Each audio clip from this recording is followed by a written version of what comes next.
অনেকে ভাবে ৪ থেকে ৫টা ছাগল দিয়ে খামার শুরু করলে কোনো লাভ নাই। কিন্তু আসল সত্যিটা জানলে আপনি অবাক হইবেন। আজকে আমি কথা বলবো ৪ থেকে ৫টা ছাগল দিয়ে খামার শুরু করলে লাভ করা সম্ভব কিনা এই বিষয়টা নিয়ে। অনেকেই মনে করেন কম ছাগল দিয়ে খামার শুরু করলে হয়তো লাভ হবে না। কিন্তু আমি বলবো হ্যাঁ, অবশ্যই লাভ করা সম্ভব।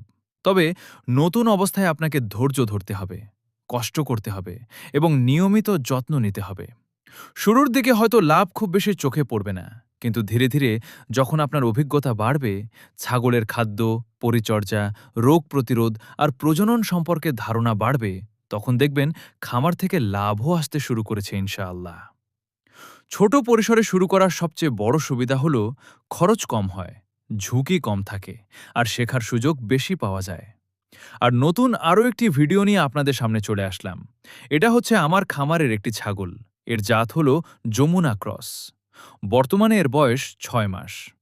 এখন যদি এটাকে আরও একটু ভালো যত্ন, সঠিক খাবার আর সুন্দর পরিবেশে রাখা যায়, তাহলে ইনশাআল্লাহ এর উচ্চতা, স্বাস্থ্য এবং গ্রোথ আরও ভালো হবে। আপনারা যারা ছাগল পালন, খামার ব্যবস্থাপনা, লাভ লোকসান, খাবার ও পরিচর্যা এইসব বিষয়ে নিয়মিত ভিডিও পেতে চান, তারা অবশ্যই আমার পেজটা ফলো করে রাখবেন। আপনাদের সাপোর্টই আমাকে নতুন নতুন ভিডিও বানাতে উৎসাহ দেয়।